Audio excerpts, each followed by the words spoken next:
Yes guys, तो अभी हमने है ना फोर्स को अच्छे से देख लिया है कि ग्रेविटी का फोर्स नीचे की तरफ है mg, नॉर्मल फोर्स यानी कि force by the road on the car green colour का है n, और उसको हमने दो पार्ट्स में स्प्लिट कर दिया है।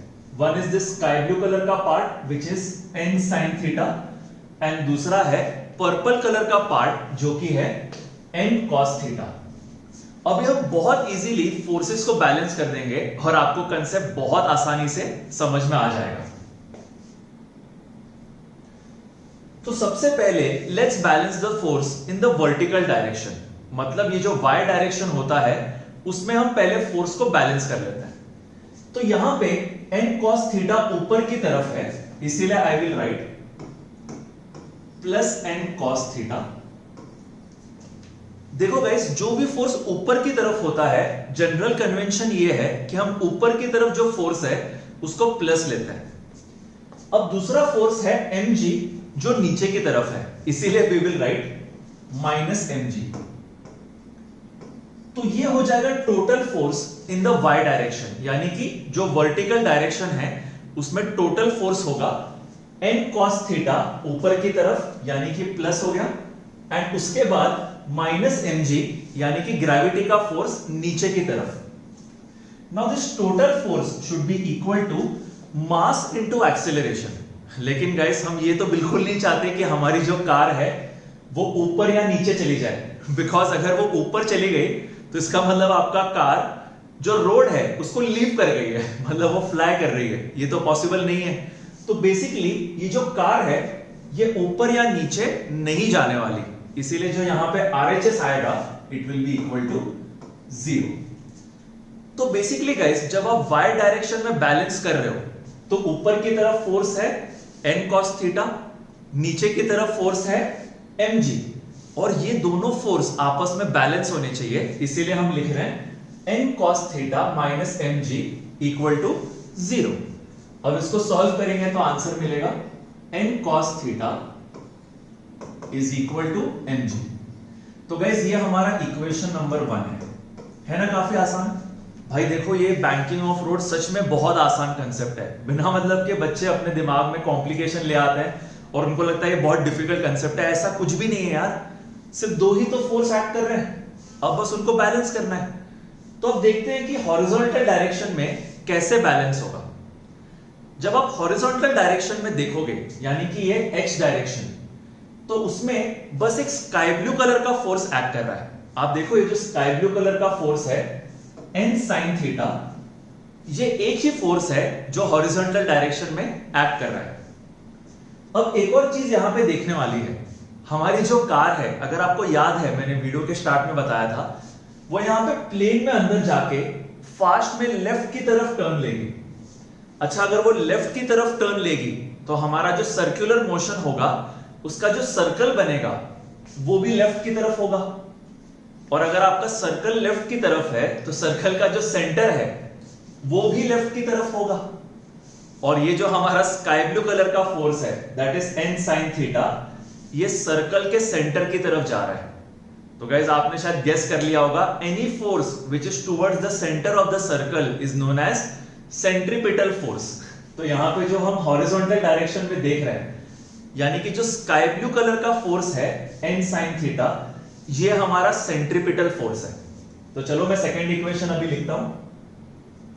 Second equation will be n sin theta is our centripetal force, and हम सबको पता है that centripetal force is equal to mass into centripetal acceleration. तो यहां पे मैं लिख दूंगा मास इनटू सेंट्रीपिटल एक्सेलरेशन यानी कि AC।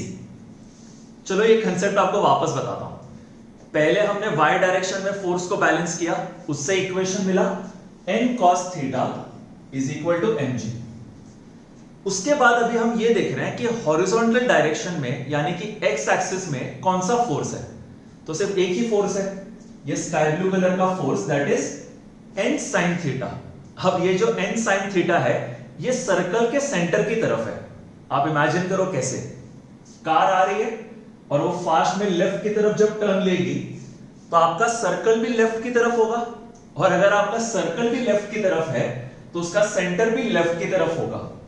यानी कि ये जो स्काई ब्लू कलर का फोर्स है वो सर्कल के सेंटर की तरफ जा रहा है, and that means this sky blue force is the centripetal force. And हम सबको पता है that centripetal force is equal to mass into centripetal acceleration. अब ये जो सेंट्रीपिटल एक्सेलरेशन की वैल्यू होती है it is equal to v square upon r। तो हमारा इक्वेशन हो जाएगा n sin theta is equal to mv square upon r। Guys इसको हम बोल देंगे इक्वेशन नंबर 2। तो बस हो गया। जब हमने y एक्सिस में फोर्स को बैलेंस किया तो इक्वेशन बना n cos theta is equal to mg। है ना, काफी आसान, बहुत सिंपल है, राइट। एंड जब हमने x एक्सिस में यानी कि सेंट्रीपिटल फोर्स के डायरेक्शन में जब बैलेंस किया तो इक्वेशन बना n sin theta is equal to mv square upon r। Yes guys, तो हमें बस अभी इन दोनों इक्वेशंस को डिवाइड करना है और हमारा आंसर आ जाएगा। तो यहां पे I will divide equation 2 by equation 1। तो हमारा आंसर आ जाएगा n sin theta divided by n cos theta,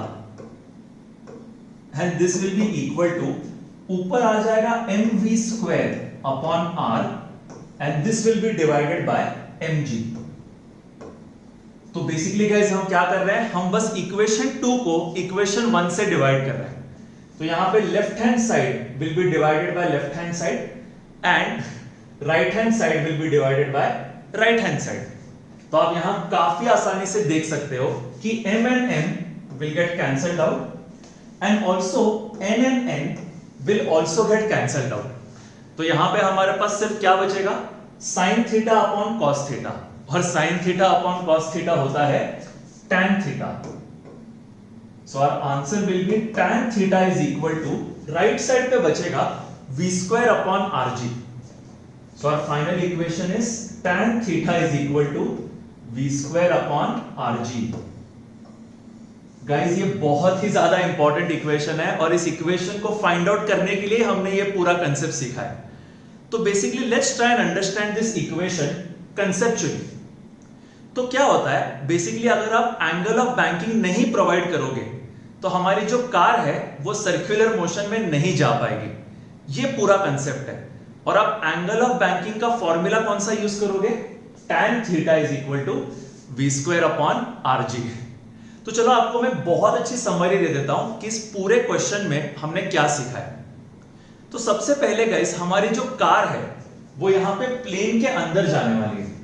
जब वो प्लेन के अंदर जाएगी वो फास्ट में लेफ्ट की तरफ टर्न लेने वाली है और वो राइट की तरफ स्किड नहीं होनी चाहिए, इसीलिए हम प्रोवाइड करेंगे एंगल ऑफ बैंकिंग। और आप ये एंगल ऑफ बैंकिंग को कैसे कैलकुलेट करोगे, by using the formula tan theta is equal to v square upon rg।